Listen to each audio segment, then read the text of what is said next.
بسم اللہ الرحمن الرحیم۔ السلام علیکم۔ کسی زمانے میں ایک بادشاہ تھا۔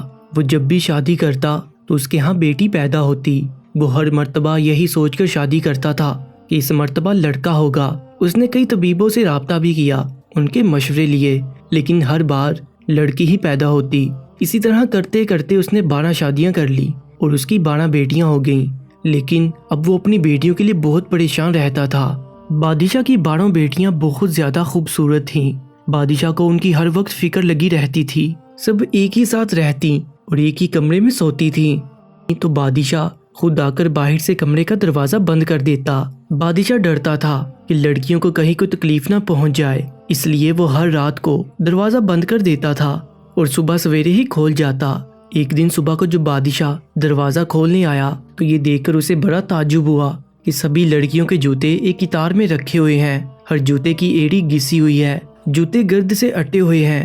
بادشاہ سمجھ گیا کہ لڑکیاں ضرور رات کو کہیں گئی تھیں، مگر لڑکیاں کیوں کر باہر گئیں یہ اس کی سمجھ میں نہ آیا۔ لڑکیوں سے پوچھنا مناسب نہ سمجھا۔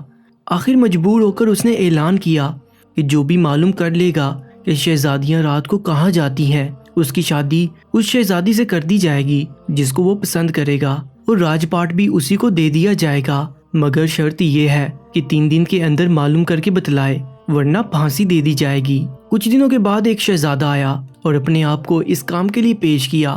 بادشاہ نے اس کا استقبال بڑی دھوم دھام سے کیا۔ شہزادیوں کا کمرہ دکھلایا، کمرے کے پاس ہی شہزادے کے سونے اور رہنے کا انتظام کیا تاکہ نزدیک سے شہزادیوں کی نگرانی اچھی طرح کر سکے۔ رات کو شہزادیوں کے کمرے کا دروازہ کھلا چھوڑ دیا تاکہ شہزادہ ان کے سونے جاگنے کو اچھی طرح دیکھ سکے۔ لیکن ابھی تھوڑی ہی رات گزری تھی کہ شہزادے کی آنکھوں میں نیند بڑھ آئی اور وہ بے خبر ہو کر سو رہا۔ شہزادیاں ہر رات کی طرح آج رات کو بھی گھومنے گئیں۔ جب صبح سویرے بادشاہ آیا تو اس نے دیکھا کہ لڑکیوں کے جوتوں پر گرد پڑی ہوئی ہے اور ایڑیاں گھسی ہوئی ہیں۔ بادشاہ نے شہزادے سے پوچھا کہ بتلاؤ لڑکیاں کہاں گئی تھیں۔ شہزادہ کوئی جواب نہ دے سکا۔ دوسری اور تیسری رات کو بھی شہزادیاں گھومنے گئیں اور شہزادہ ہر رات سوتا رہا۔ آخر چوتھے دن شہزادے کو پھانسی دے دی گئی۔ اس کے بعد بہت سے شہزادے آئے، مگر کوئی بھی یہ نہ معلوم کر سکا کہ شہزادیاں کب اور کہاں گھومنے جاتی ہیں۔ ایک دن ایسا اتفاق ہوا کہ ایک غریب سپاہی سڑک سے گزر رہا تھا۔ اس نے بھی بادشاہ کا اعلان دیکھا۔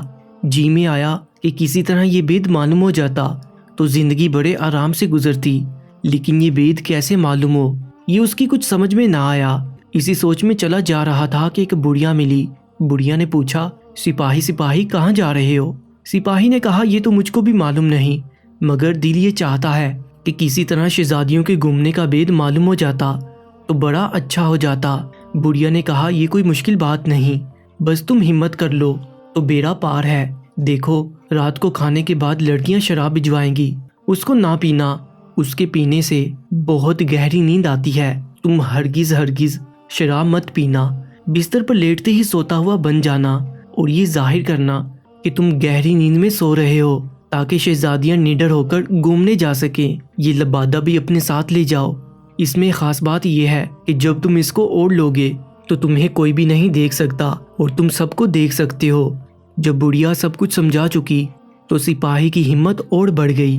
وہ بادشاہ کے پاس خوشی سے گیا اور کہنے لگا، میں معلوم کروں گا کہ شہزادیاں رات کو کہاں گھومنے جاتی ہیں۔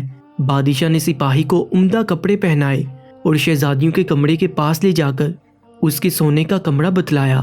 شام ہوتے ہی ایک شہزادی شراب کا پیالہ لیے ہوئے سپاہی کے پاس آئی اور ہنس کر پینے کو کہا۔ سپاہی نے اپنے حلق کے پاس ایک تھیلی باندھ رکھی تھی۔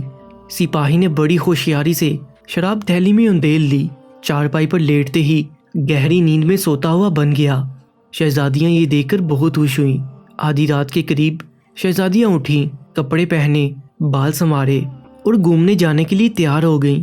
سپاہی اپنی چارپائی پر لیٹا ہوا یہ سب دیکھ رہا تھا۔ شہزادیاں ہنستی ہوئی کمرے سے باہر نکلیں اور گھومنے کے لیے جانے لگیں۔ سپاہی چپکے سے اٹھا، لبادہ اوڑھ کر شہزادیوں کے پیچھے ہو لیا۔ تھوڑی دور چلنے کے بعد سب سے چھوٹی شہزادی بولی، مجھے ڈر لگ رہا ہے، نہ جانے آج کیا بات ہے، دل خوش نہیں۔ بڑی شہزادی نے کہا، تم بس یوں ہی ڈر رہی ہو، کوئی بات نہیں۔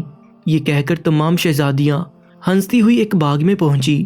باغ کے تمام درخت نہایت خوبصورت سے برابر لگے ہوئے تھے، پتیاں چاندی کی طرح سفید تھیں۔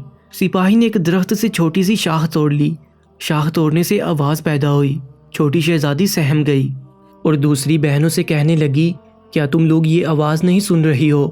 آج ضرور کچھ نہ کچھ ہونے والا ہے، مجھے تو بڑا ڈر لگ رہا ہے۔ بڑی شہزادی نے پھر ہنس کر اس کی بات کو ٹالا اور کہا کہ کچھ نہیں، بس تمہیں کچھ وہم ہو گیا ہے۔ چلتے چلتے شہزادیاں دوسرے باغ میں پہنچی جہاں درختوں کی پتیاں سنہرے رنگ کی تھیں۔ باغ کے بیچ میں ایک خوبصورت چبوترا بنا ہوا تھا۔ سب شہزادیاں اس پر بیٹھ گئیں۔ یہاں 12 پیالے شربت کے بنے ہوئے رکھے تھے۔ ہر ایک شہزادی نے ایک پیالہ پیا اور پھر آگے کی طرف چلی۔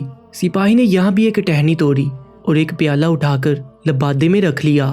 چھوٹی شہزادی شاہ ٹوٹنے کی آواز پر پھر ڈری اور بڑی شہزادی نے پھر دلاسا دیا۔ تھوڑی دیر کے بعد شہزادیاں ایک دریا کے کنارے پہنچی جہاں 12 کشتیاں کنارے پر لگی ہوئی تھیں اور ہر ایک کشتی میں ایک شہزادہ بیٹھا ہوا تھا۔ شہزادیاں ایک ایک کر کے کشتی میں بیٹھ گئیں اور دریا کے بیچ میں جا کر موجوں کا تماشا دیکھنے لگیں۔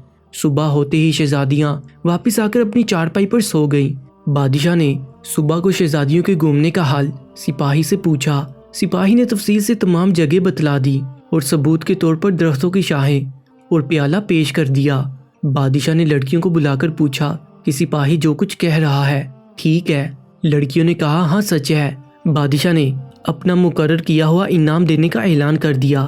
سپاہی نے بڑی شہزادی کو پسند کیا، اس سے شادی کر دی گئی اور سپاہی کو سلطنت کا ولی عہد بنا دیا گیا۔ اسی طرح باقی شہزادیوں کی بھی ایک ایک کر کے انہی شہزادوں کے ساتھ شادی کر دی گئی جن کے ساتھ وہ آدھی رات کو جا کر رنگ رلیاں منایا کرتی تھیں۔ دوستو ایسی ہی کہانیوں کے لیے Urdu story time YouTube channel کو سبسکرائب کر لیجیے گا۔ اپنا بہت زیادہ خیال رکھیں۔ اللہ نگہبان۔